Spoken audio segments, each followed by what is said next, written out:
Bonsoir, bonsoir. Bonsoir tout le monde, bienvenue. Bienvenue à tous.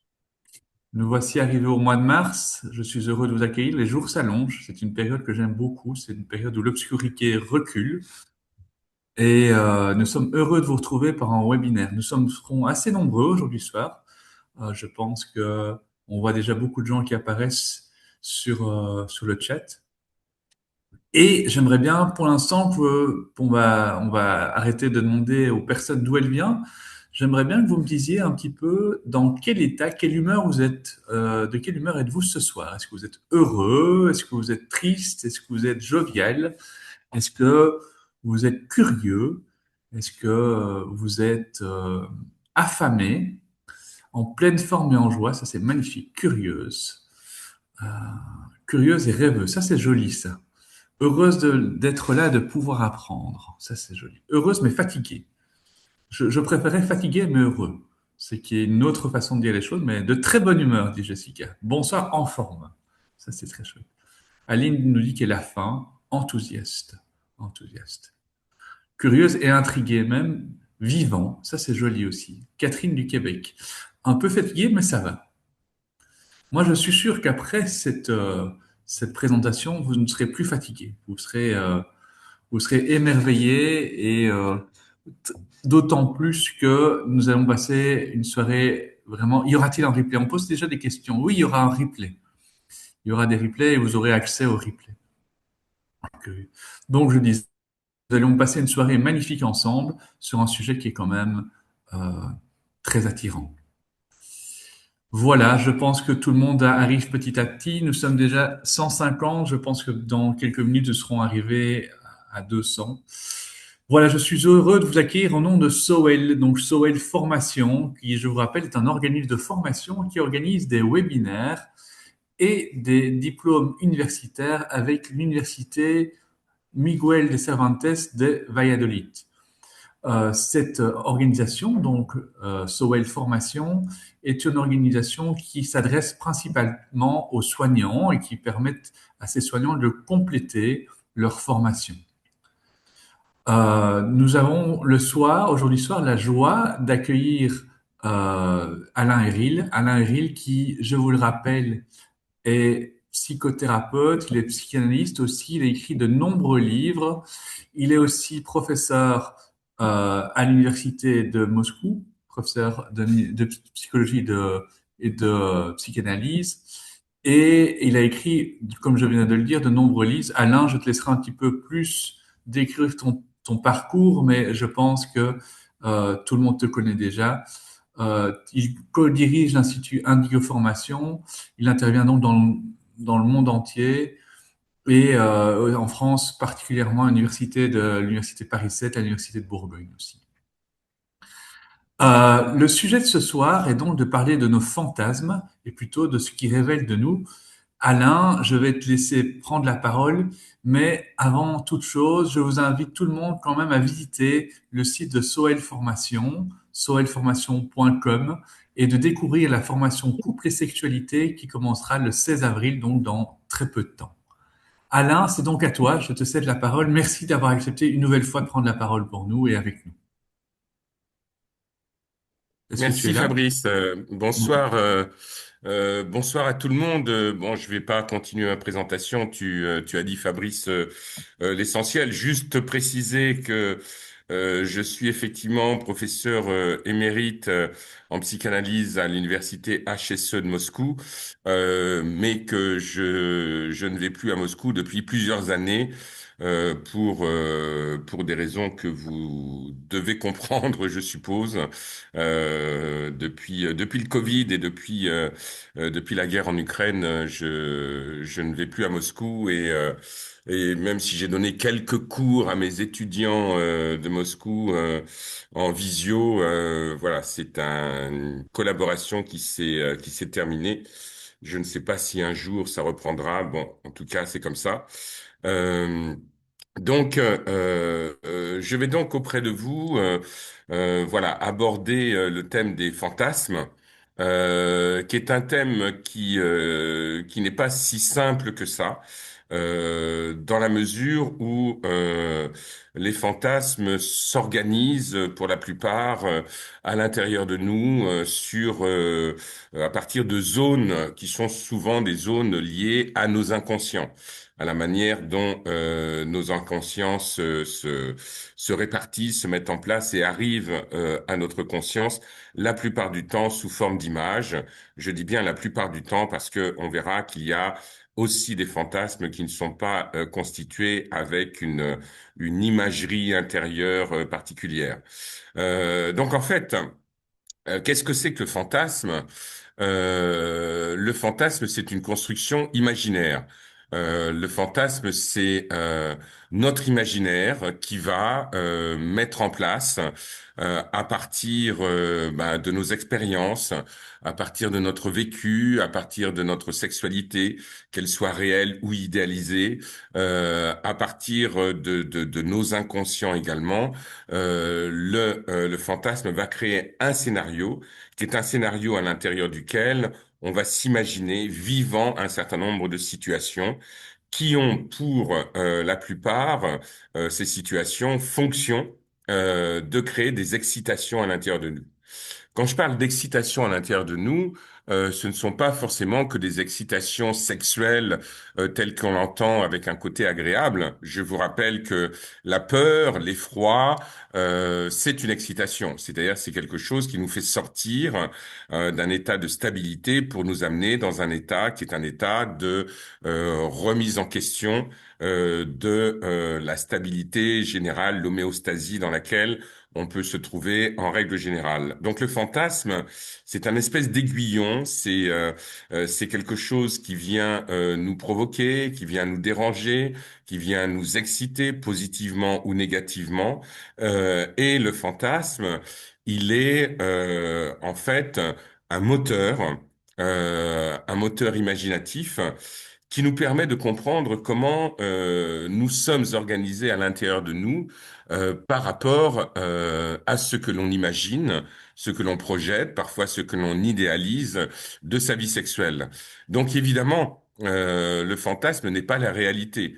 Le fantasme vient bousculer notre réalité, le fantasme vient questionner notre réalité, mais le fantasme n'est pas réel, puisque si on met en œuvre son fantasme, si on le met en acte, ce n'est plus un fantasme, puisqu'il vient s'inscrire dans un espace dit espace de réalité.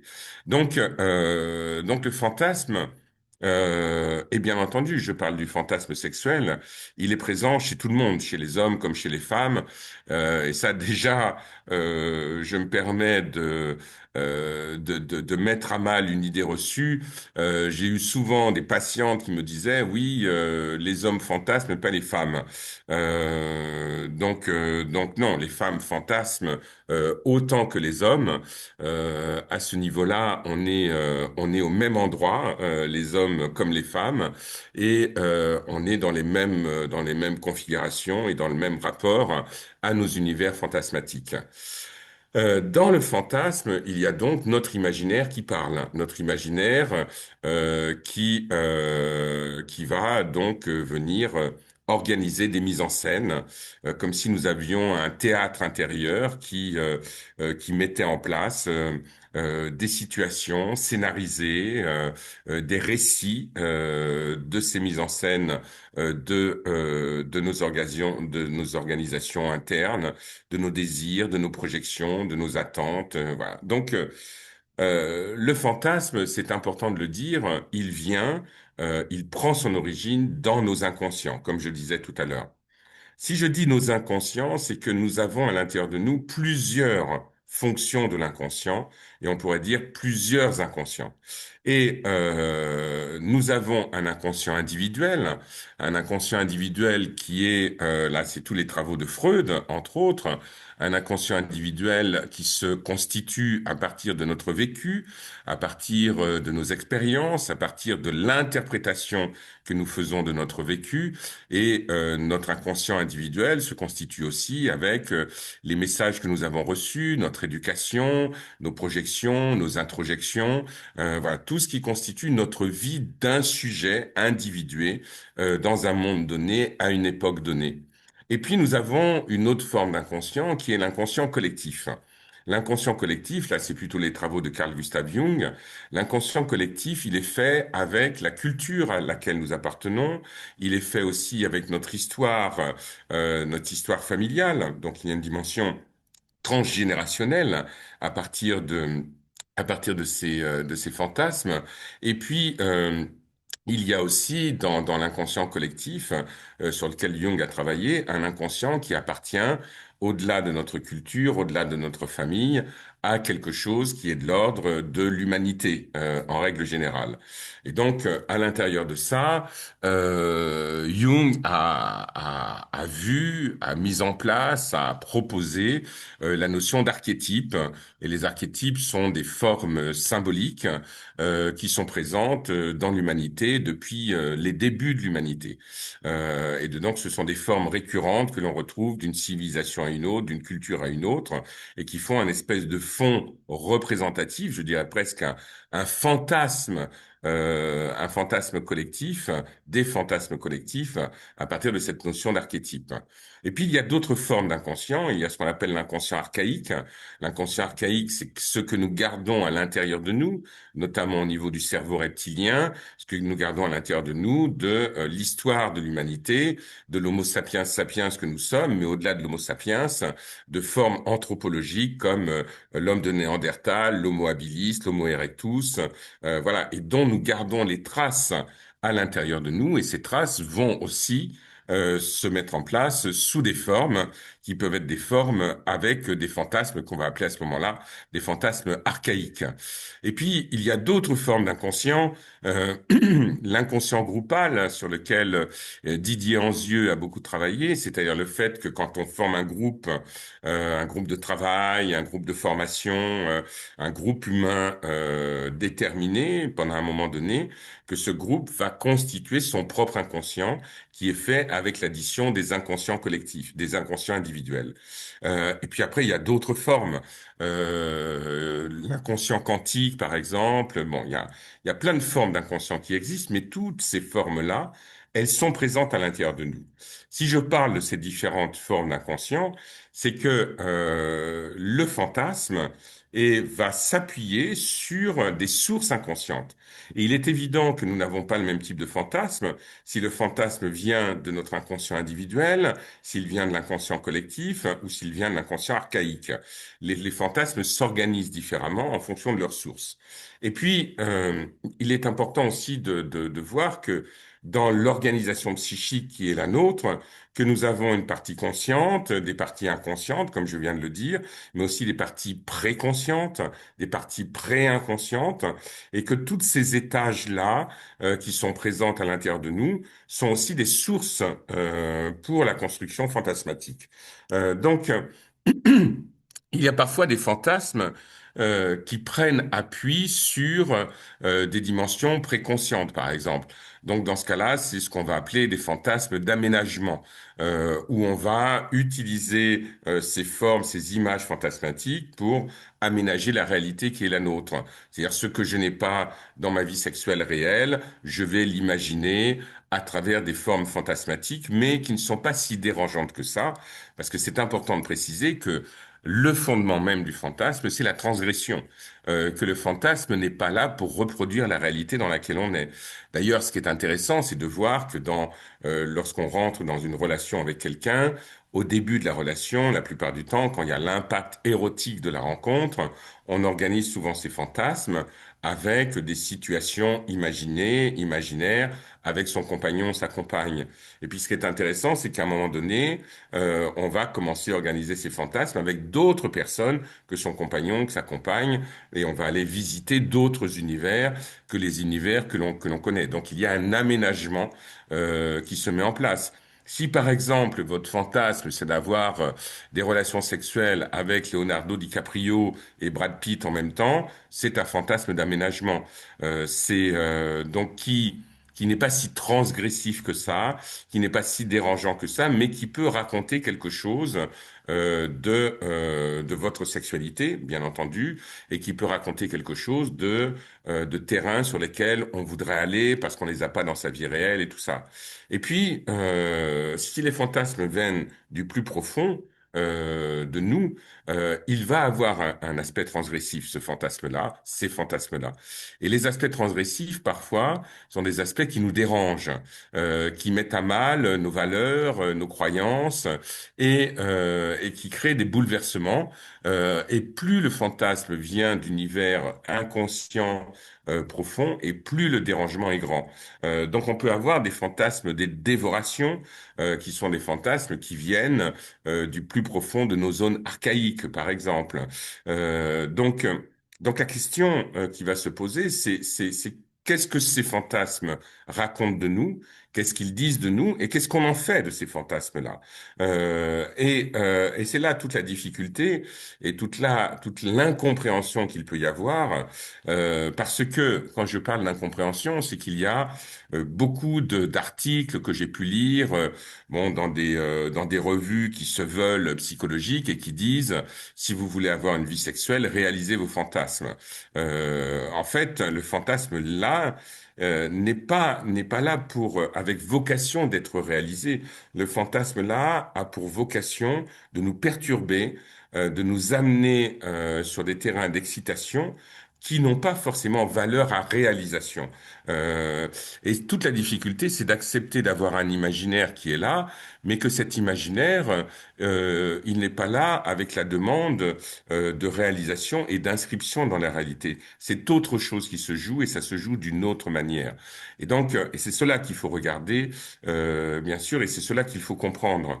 Par exemple, moi j'avais un patient qui avait comme fantasme d'avoir une relation sexuelle avec une femme juste avant sa mort, juste avant la mort de cette femme. Il était très dérangé par ce fantasme. Il se disait, mais comment se fait-il qu'il y a ça à l'intérieur de moi? J'ai eu une patiente qui était très engagée dans des combats féministes et qui avait des fantasmes de gangbang avec plusieurs hommes où elle était dans un état de soumission. Elle me disait, mais comment ça se fait que moi, j'ai ces fantasmes-là alors que dans ma vie réelle, je suis quelqu'un d'autre? Le fantasme n'est pas une reproduction de ce que nous sommes dans la vie réelle. Le fantasme nous met en scène sur une scène psychique spécifique, qui est une scène qui a valeur de questionnement, valeur de dérangement aussi, et ça dit quelque chose de nous. Mais ce quelque chose de nous qui est dit, il faut que nous puissions l'analyser, le comprendre, le saisir, sans être obligatoirement dans la nécessité de réaliser ce fantasme. Et donc, et c'est ça qui est intéressant, c'est que ce que le fantasme dit, surtout les fantasmes les plus profonds, les plus dérangeants, les plus transgressifs par rapport à nos valeurs, par rapport à nos croyances, ce que ça dit de nous, c'est que ça dit quelque chose de comment notre inconscient il fonctionne. Et c'est là qu'on peut faire un lien avec le rêve. Nous avons une activité onirique qui est présente à l'intérieur de nous, naturellement. Nous rêvons toutes les nuits, mais en même temps, nous ne choisissons pas comment s'organisent nos rêves. C'est notre inconscient qui va mettre en place des structures qui sont des structures de mise en scène onirique.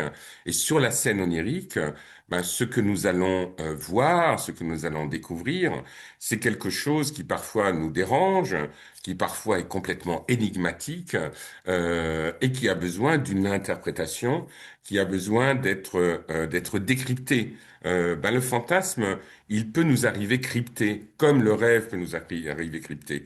Et nous avons des rêves qui parfois sont flamboyants, qui parfois sont extrêmement agréables, et puis nous avons des rêves qui sont extrêmement dérangeants, et nous avons des rêves qui s'appellent des cauchemars. Et c'est exactement la même chose sur les fantasmes. Et parfois, nous avons des fantasmes qui sont inadmissibles, incompréhensibles, et qui vont venir toucher sur des zones qui sont des zones non seulement inconnues pour nous, et qui tout d'un coup se font jour, mais des zones qui sont aussi des zones qui sont très très très dérangeantes, comme je disais tout à l'heure. Et donc, qu'est-ce qu'on fait de ce dérangement? Eh bien, ce dérangement, il dit quelque chose de nous. Il dit quelque chose de, et ça va être différent d'une personne à une autre, d'un moment de notre vie à un autre moment. Et ce qui est intéressant c'est que le fantasme nous offre la possibilité d'une meilleure connaissance de nous-mêmes. Le fantasme nous offre la possibilité, comme le rêve d'ailleurs, et on peut continuer à faire ce parallèle, comme le rêve, le fantasme nous dit, voilà, il y a ça à l'intérieur de nous, il y a ces lignes de force, il y a ces lignes de fuite, il y a ces organisations très particulières, et donc ça dit quelque chose de nous, donc c'est un espace de meilleure connaissance de soi-même. Et quand je parlais tout à l'heure de la dimension visuelle du fantasme, il n'y a pas qu'une dimension visuelle.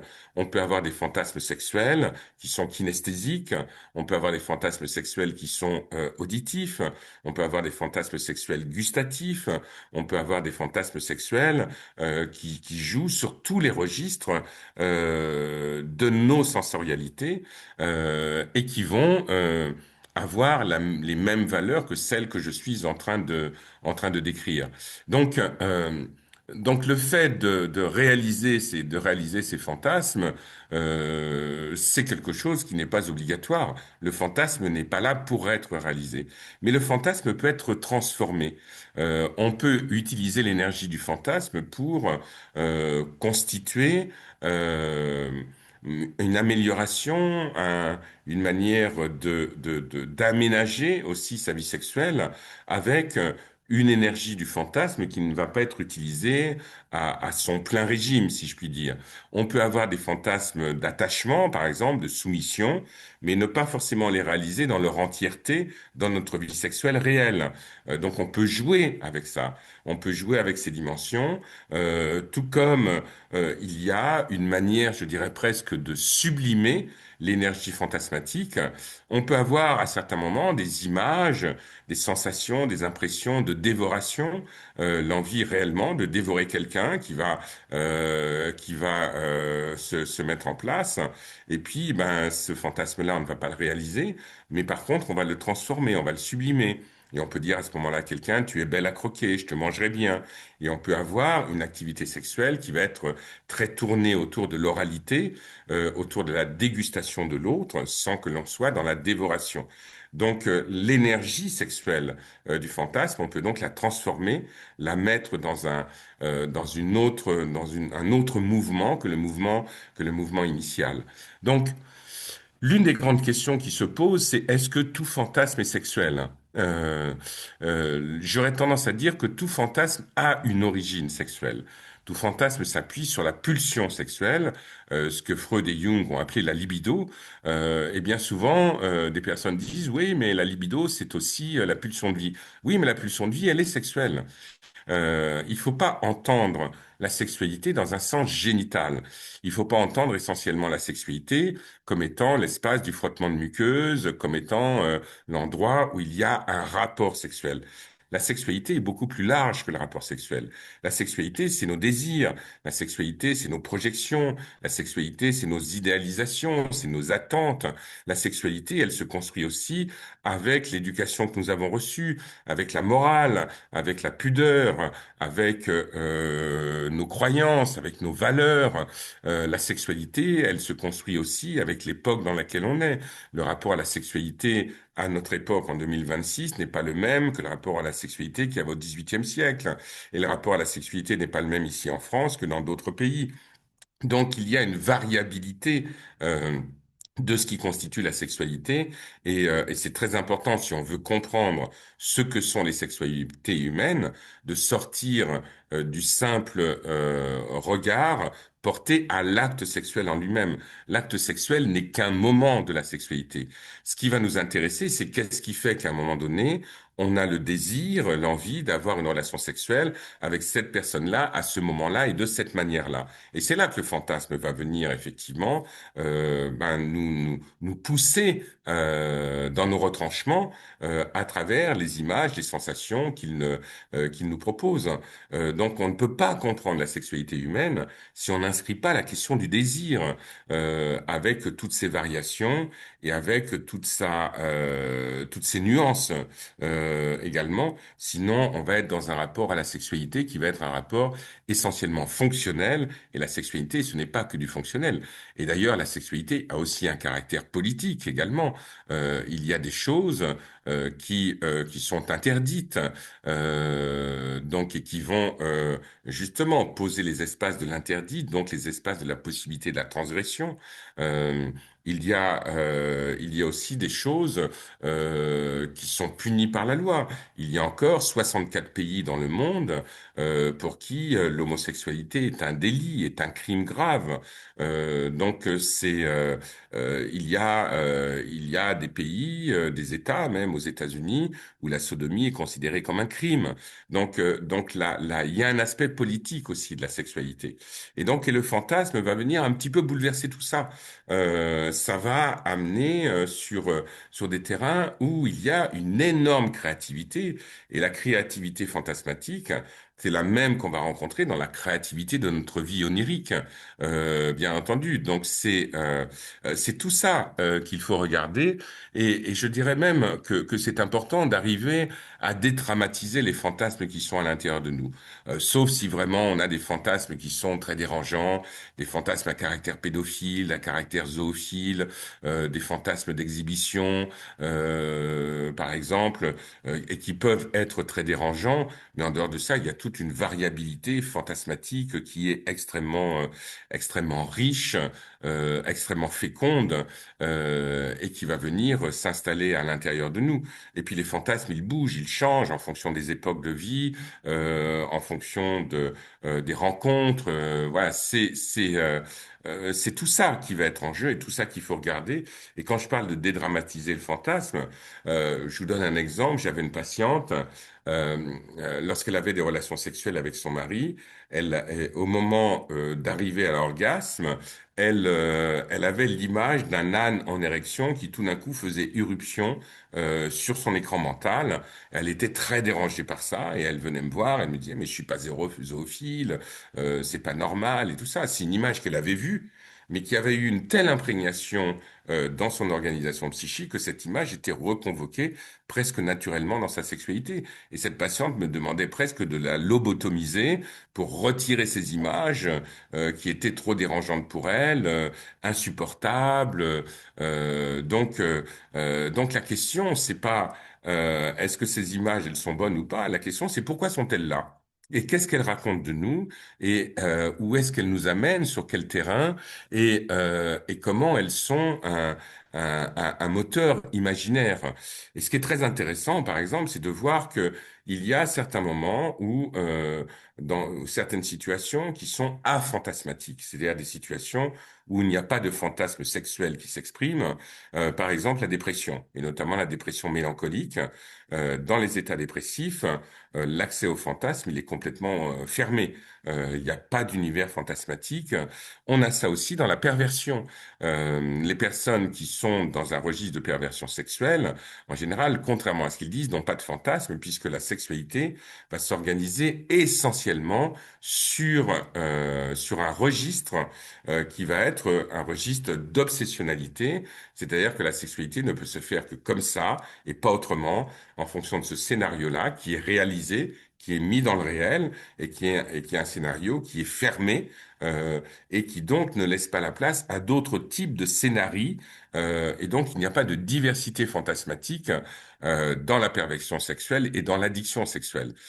Ces espaces sont configurés, sont confinés dans des endroits où il y a une impossibilité à être dans quelque chose qui soit plus chatoyant, plus brillant, plus diversifié. Donc le fantasme, avoir des fantasmes sexuels, j'aurais tendance à dire, c'est un signe de bonne santé. Ensuite, l'une des grandes questions à laquelle j'ai été confronté, c'est est-ce que on doit dire ses fantasmes à son compagnon, à sa compagne? Moi, j'aurais une autre question, c'est pourquoi faudrait-il les dire? Et ça servirait à quoi de les dire?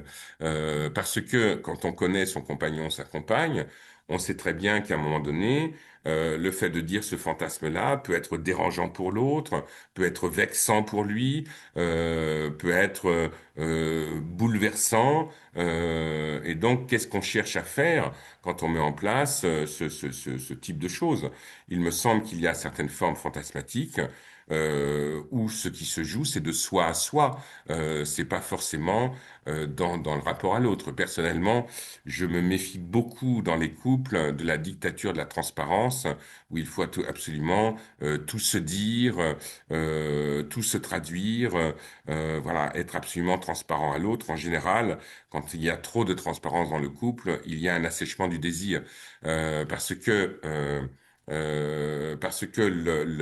la problématique, c'est qu'effectivement, euh, lorsqu'il y a un assèchement du fantasme, qu'il y a trop de connaissance de l'autre, on va faire un élément qui est très important, c'est le mystère, hein, c'est la curiosité, et sans mystère et sans curiosité de l'autre, effectivement, ça va être très difficile d'avoir une fonction désirante qui soit activée. Alors, j'ai vu passer dans le chat la question quel problème y a-t-il à réaliser ces fantasmes? Il n'y a aucun problème à réaliser ces fantasmes. À partir du moment, surtout en couple, hein, c'était la question qui était posée, surtout si chacun est d'accord pour ça. Un fantasme réalisé n'est plus un fantasme. C'est-à-dire qu'on va le mettre dans le réel, donc ça va devenir une pratique sexuelle. Donc la question, c'est qu'est-ce qu'on fait de cette pratique sexuelle dans la réalité? Et bien entendu, chaque couple organise son univers fantasmatique comme bon lui semble, en sachant que il faut bien entendu que le fantasme réalisé avec l'autre se fasse avec le consentement de l'autre, et que ce n'est pas toujours aussi simple que ça.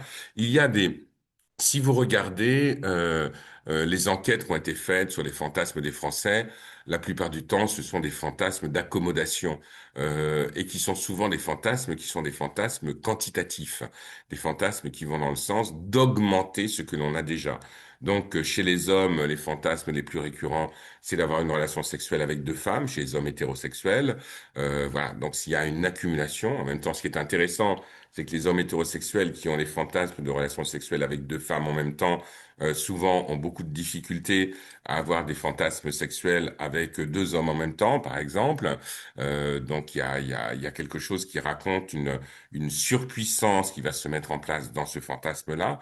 Et chez les femmes, ce qu'on retrouve souvent, c'est les relations sexuelles avec des inconnus. Donc des personnes que l'on ne connaît pas. Euh, donc euh, il y a tout ça qui est en jeu, mais ça, ce sont des aménagements. Après, ce qui va être intéressant, et c'est ce que j'ai pu accompagner chez mes patientes et mes patients, c'est des fantasmes qui sont surprenants. Des fantasmes, on se dit, mais pourquoi j'ai ça? Qu'est-ce que ça raconte? Qu'est-ce que ça veut dire? Et où là, il y a quelque chose euh, qui est tellement effractant que la personne se dit, là, j'entre dans un univers avec mes fantasmes qui est un univers qui est que je ne peux pas accepter à l'intérieur de moi. Et je finirai par une autre fonction du fantasme, qui est aussi le fait que le fantasme peut remettre en scène des situations traumatiques et des situations qui sont en lien avec le psychotraumatisme sexuel, notamment. Et que la redite, la reviviscence, la mise en scène de fantasmes autour de la scène initiale traumatique est quelque chose qui cherche, bien entendu, à libérer certaines énergies qui ont été enquistées dans le traumatisme, dans le psychotraumatisme sexuel, voilà, sous plein de formes différentes, bien entendu, et souvent on va retrouver des fantasmes de domination, des fantasmes de soumission, qui rejouent d'une certaine manière la situation traumatique initiale, avec toujours le fait, ça je vais pas le développer ici, on est plutôt dans le psychotrauma, avec le fait que les personnes qui ont subi des psychotraumatismes sexuels sont mobilisées par une question importante, c'est comment donner du sens à l'insensé. Et parfois, l'organisation de nos fantasmes tente de trouver du sens à l'insensé en sachant que c'est vain puisque l'insensé n'a pas de sens en lui-même. Donc il y a toutes ces notions-là et vous voyez qu'il y a toute cette richesse qui est là. S'il y a des thérapeutes ici qui sont intéressés par la question du fantasme, j'ai écrit un livre qui s'appelle Je fantasme donc je suis et qui est un livre qui défend l'idée que le fantasme est un signe de vitalité et où je propose plein d'exercices pour jouer avec ces fantasmes et pour mettre ça en place. Donc voilà, je vais terminer ce premier exposé et puis ouvrir l'espace, bien sûr, à vos questions posées sur le chat. J'ai vu qu'il y en avait pas mal qui étaient passées et donc pour qu'on puisse être dans quelque chose d'un peu plus de l'ordre du dialogue entre nous. Donc j'ouvre. Merci Rama pour le fait de me dire que le livre est vraiment fantastique. Merci, c'est très gentil. Donc voilà. Donc espace des questions, espace de vos questions et je vais tenter d'y répondre le mieux possible. Euh, voilà. Donc je suis prêt à répondre aux questions qui sont posées sur le chat. Je ne sais pas si là, c'est toi qui prends le relais, Fabrice ou Géraldine.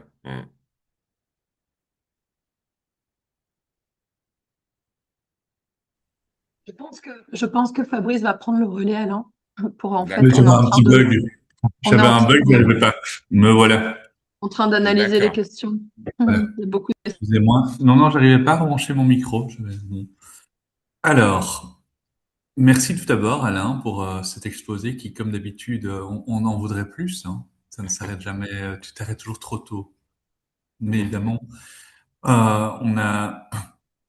faudrait réserver plusieurs soirées pour pouvoir aborder. Je vois il y a énormément de questions, toutes plus intéressantes les unes que les autres. Alors, Je vois qu'il y a beaucoup de personnes qui demandent le titre de mon livre. Mon livre oui. s'appelle Je fantasme donc je suis. Voilà, justement. Ben, c'était par cette question-là que je voulais commencer. Attends, où est-ce que cette question? Attends, je recherche, parce que le problème, c'est comme les gens posent des questions. Voilà. Le titre de votre livre est Je fantasme dont je suis. Or, certains fantasmes, comme vous le disiez, peuvent déranger, être inadmissibles. Cela signifierait-il que ces constructions imaginaires parlent aussi de nos zones d'ombre, de ce qu'on ne peut s'avouer comme étant soi? Oui, complètement. C'est une très bonne remarque. Mais je vais faire là de nouveau un parallèle avec le rêve. C'est-à-dire que ce qui est intéressant, par exemple, quand on vit des cauchemars, le cauchemar n'est pas agréable. Si vous rêvez que vous êtes poursuivi par une bête affreuse qui veut vous tuer, vous allez être dans une situation où, parce que vous êtes dans un état modifié de conscience, votre cerveau va avoir l'impression que ça arrive réellement. Euh, donc, euh, donc il y a des fantasmes qui sont des fantasmes qui sont très dérangeants. Mais bien sûr que ça dit quelque chose de nos zones d'ombre et que nos zones d'ombre, si on ne les regarde pas, si on ne les traverse pas, on va passer à côté d'une connaissance de soi. Toute la difficulté qu'il y a, c'est d'accepter que nous soyons pluriels, d'accepter que nous soyons multiples et que nous ne sommes pas que nos fantasmes, nous sommes aussi d'autres choses. Et toute la difficulté, c'est de jouer avec ces mosaïques qu'il y a à l'intérieur de nous et de trouver à l'intérieur de ça une personnalité à peu près équilibrée qui ferait le bon ratio entre tout ce que nous sommes entre nos parts d'ombre et aussi nos parts de lumière. C'est ça qui est en jeu. Mais quand on a des fantasmes qui sont inadmissibles, impossibles à accepter, ça dit quelque chose de nous. Et ce qui est intéressant, c'est de les regarder, mais ça dit quelque chose de nous, mais ça ne dit pas ce que nous sommes dans notre totalité, bien entendu. Alors, question suivante. Merci Alain. Quel est le problème de vouloir réaliser ponctuellement un fantasme si on se respecte et on respecte l'autre? Parfois, ce peut être une grande source de grande excitation et de jouissance. Mais bien sûr, c'est ce que je disais tout à l'heure. C'est-à-dire Oui. que à partir du moment, alors il faut bien avoir conscience qu'un fantasme réalisé n'est plus un fantasme de fait, mais que si en couple, on a envie de réaliser un fantasme quel qu'il soit, je vois pas où est le problème. À partir du moment, bien entendu, à partir du moment où il y a un consentement. Et la question du consentement dans la réalisation du fantasme, elle est absolument fondamentale. Et n'oubliez pas qu'un consentement, c'est un consentement qui doit être éclairé, donc qui doit être provisoire. Donc, c'est pas parce que l'un des deux dit oui à ce fantasme qu'il va toujours continuellement dire oui. On peut très bien, bon, je donne un exemple. Il y a beaucoup de couples qui ont le fantasme de relations sexuelles à plusieurs et qui vont, par exemple, dans des clubs libertins. Ben, c'est pas parce qu'on est rentré dans le club, c'est pas parce qu'on a commencé à faire quelque chose qu'on est toujours OK avec ce fantasme-là à partir du moment où il commence à être prégnant et à s'installer dans la réalité. Mais à partir du moment où il y a un consentement libre, éclairé et provisoire, ben, il y a aucun problème, bien entendu. Voilà, ça se fait entre personnes adultes et totalement consentantes à 100% l'une et l'autre. Mais dès qu'il y a une personne qui devient moins consentante que l'autre, eh ben, on sort du fantasme, de la réalisation du fantasme pour rentrer dans la perversion. C'est important d'avoir ça en tête. Est-il justement possible de faire disparaître un fantasme pour en avoir un autre plus admissible pour ses valeurs? Bah, bien sûr que c'est possible, mais moi la question c'est pourquoi on fait ça. C'est-à-dire que quel est l'intérêt à faire ça? Bon, ça peut avoir un intérêt d'aménagement personnel, de faire en sorte que ben, ce fantasme est plus admissible, il me dérange moins. Mais moi, d'un point de vue thérapeutique, c'est intéressant d'aller regarder ce qui nous dérange et d'aller comprendre pourquoi ça nous dérange. S'il y a des fantasmes qui sont dérangeants, ils ont bien une utilité, ils ont une fonction. Et ça me paraît plus intéressant d'aller regarder l'utilité d'un fantasme dérangeant que d'essayer de le remplacer par un autre. Euh, mais ça, c'est un travail personnel, c'est un travail aussi qui se fait accompagné par un thérapeute. Voilà, il y a tous ces éléments-là qui sont en jeu, hein, bien entendu. Alors, il y a beaucoup de merci, beaucoup de, c'est passionnant. Alors, une question, c'est comment aider des personnes qui ont des fantasmes de type addictif liés au porno, euh, et qui n'arrivent plus à avoir une sexualité normale, on va dire, avec une sexualité épanouie avec leur partenaire. Ouais, Qu'est-ce que c'est-à-dire que j'aime. il y a deux pistes principales par rapport à ça. Soit il y a un trauma à la base et que la personne essaye euh, à travers ses fantasmes, à travers ses passages à l'acte, d'essayer de traverser, de comprendre, de saisir le fantasme, le trauma sexuel dont elle a été victime, et ça c'est quelque chose qui est extrêmement fréquent dans nos cabinets, soit il va y avoir par rapport à ça ben, quelque chose qui se joue aussi dans le fantasme et qui raconte quelque chose de nos organisations inconscientes. Nous n'avons pas la main mise sur notre inconscient. C'est important à partir du moment où on accepte l'idée de l'inconscient, d'accepter qu'à l'intérieur de nous, il y a des zones de force, il y a des énergies qui nous échappent et qui disent quelque chose de nous sans que nous ayons la main mise sur ces éléments-là. Et le conscient n'aime pas beaucoup, et le mental non plus, n'aime pas beaucoup perdre le contrôle. Mais le fantasme, ça raconte des endroits où c'est pas nous qui décidons, et pourtant c'est quelque chose de nous qui les met en œuvre et qui les met en mouvement. Et je répète ce que je disais tout à l'heure, c'est que souvent on parle du fantasme d'un point de vue visuel, mais le fantasme n'est pas que visuel. On peut avoir des fantasmes qui jouent aussi sur d'autres registres, auditifs, gustatifs, olfactifs. Voilà, ça joue sur tout le VACOG, pour ceux qui connaissent ce terme, hein. Et donc, et c'est ça qui est intéressant aussi. Et bien souvent, ce que j'ai rencontré, c'est que beaucoup de femmes que j'ai accompagnées en cabinet avaient des fantasmes qui étaient très peu visuels, mais avaient des fantasmes qui venaient questionner d'autres sens, et notamment le sens kinesthésique. Alors ici, j'ai une question un peu plus pratique sur les DU, ça tombe bien. J'ai une Catherine qui pose une question qui dit, j'ai une formation de systémicienne, et je suis Mhm. intéressée pour suivre le diplôme. Alain Héril a une approche psychanalytique. Je me demande si c'est cohérent pour moi. Alors, sur le DU couple et sexualité, il n'y a pas qu'une approche psychanalytique. J'ai effectivement une approche psychanalytique dont j'ai hérité de mon enseignant qui était Juan David Nasio. Et Juan David Nasio, c'est quelqu'un qui a fait un travail remarquable de vulgarisation de la psychanalyse. Et moi, je me suis beaucoup inspiré de lui. Je l'ai beaucoup modélisé. Mais dans ce diplôme universitaire, c'est couple au pluriel et sexualité au pluriel. Donc, on travaille sur des formes de couple très différentes les unes des autres et sur des formes de sexualité très différentes. Donc, il y a des cours sur les sexualités hétérosexuelles, les sexualités homosexuelles, les couples asexuels, les couples exclusifs sexuellement. Il y a tout un cours sur le tantra, tout un cours sur les approches spirituelles. On est sur un terrain qui est très très très diversifié et je dirais même que la colonne vertébrale de ce DU, c'est pas la psychanalyse, c'est plus un regard sur le couple qui va être anthropologique, sociologique et avec une dimension systémique aussi. On aborde aussi la méthode Imago. Voilà, il y a vraiment l'idée.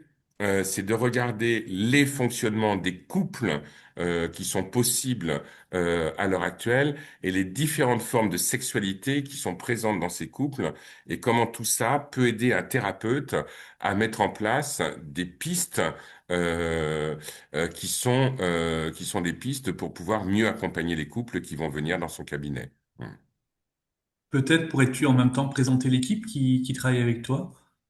Oui, bien sûr. Alors, c'est une équipe qui est finalement est très nombreuse. C'est-à-dire que dans cette équipe-là, je travaille avec des personnes comme Nathalie Grandhomme, comme Nadège Arnaud, comme aussi Anne-Josée Perrou, qui est l'une des grandes spécialistes de l'approche Imago, avec Frédéric Glénat qui travaille sur le couple et l'inconscient, avec aussi Florence Poupon, qui est une élève de Daniel Flomenbaum. Voilà, donc c'est-à-dire que il y a des personnes qui sont sur des terrains très diversifiés par rapport à ça. Par exemple, Morgane Beauvais intervient aussi sur le couple et le BDSM. Elle donne un cours là-dessus. Et puis, il y a fondamentalement un apport qui est très important, qui pour moi et l'un des apports les plus novateurs à l'heure actuelle sur la sexualité et le couple, c'est les érotypes de Laura Pinson. Et donc, elle est l'une des enseignantes dans Couple et sexualité, et elle vient présenter les érotypes et le lien qu'il y a entre les érotypes et la sexualité et les formes de couple. Voilà, donc c'est tout ça qui est en jeu. Donc, il y a une équipe au moins d'une dizaine de personnes pour certaines que vous allez voir en vidéo, d'autres que vous allez avoir en visioconférence, comme Laura Pinson. Oui, j'allais oublier aussi Mathieu Boulanger, qui est quelqu'un qui a beaucoup travaillé sur la problématique de l'éjaculation précoce dans le couple et qui a mis en place une méthode pour accompagner les couples. Donc, il vient pour parler de cette méthode, pour la transmettre aux personnes qui sont présentes à son webinaire. Donc voilà, on est dans quelque chose qui est quand même qu'on a essayé de faire le plus complet possible sur cette problématique-là. Merci beaucoup, Alain. Alors, je vais te poser encore quelques autres questions. Euh, de, alors, après la réalisation d'un fantasme, est-ce qu'on passe impérativement à un autre? Il y a rien d'impératif sur ces terrains-là. Après, on peut réaliser un fantasme et puis rester dans cette réalisation-là. Et après qu'il y ait d'autres fantasmes qui se mettent en place qu'on n'a pas envie de réaliser. Et puis on peut réaliser un bout de son fantasme. Souvent, c'est ça qui arrive parce que l'univers fantasmatique, parfois, il se déploie avec des mises en scène, des couleurs. Des situations, des musiques et tout ça, et on n'a pas forcément stricto sensu la réalisation du fantasme tel qu'on l'avait dans sa tête. Donc réaliser un fantasme, ça peut laisser la place à un autre qu'on ne réalisera peut-être pas. C'est ça qui est en jeu. Il y a un excellent livre sur les fantasmes qui est sorti. C'est le dernier ouvrage de Maya Mazoret. Et, euh, et donc qui s'appelle, voilà, le titre m'échappe, tape. Je crois que c'est Tendre bordel.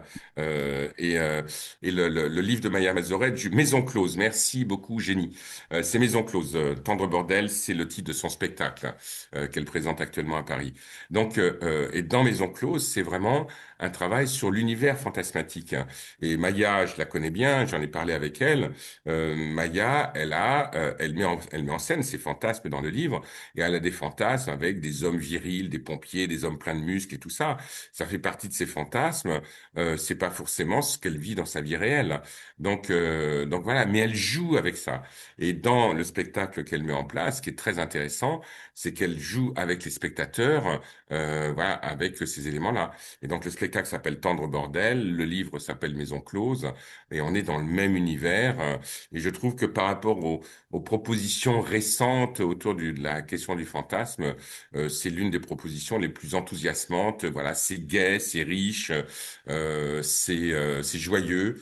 Voilà, et je pense que c'est important par rapport à l'univers fantasmatique et je dirais même par rapport à l'énergie du fantasme de rester dans ces éléments-là. Une dernière question, parce que sinon nous allons rester jusque 2 heures du matin. Les questions pleuvent, hein, je peux te dire, euh, n'est-il pas plus dérangeant ou plus dangereux, psychologiquement parlant, d'aller creuser notre profondeur que de vivre nos fantasmes? Euh, Alors, les creuser ces profondeurs, la question c'est toujours au service de quoi on le met, parce que creuser ces profondeurs, c'est un travail thérapeutique. Donc, creuser ces profondeurs, tout comme travailler ces fantasmes, euh, les connaître, les comprendre, les saisir, pas forcément les réaliser, ça se fait avec un accompagnant, avec un thérapeute. Voilà, se dire de manière un petit peu bravache, moi je vais rencontrer mes zones d'ombre et tout ça, ça peut être extrêmement dangereux. Donc c'est important que les choses se fassent de manière relativement cadrée. C'est pas parce que c'est cadré, c'est pas parce qu'il y a quelque chose qui clôture les choses qu'on n'est pas dans la liberté, qu'on n'est pas dans la créativité. Et de toute manière, si vous regardez bien, la créativité a besoin de contraintes pour pouvoir affirmer sa liberté. Parfait, merci beaucoup. Une dernière, allez, deux petites questions en plus, parce que je vois qu'on insiste. J'ai une formation de psychosexologue. Est-ce que cette formation est pour moi? Je suppose que la réponse ne peut être que oui.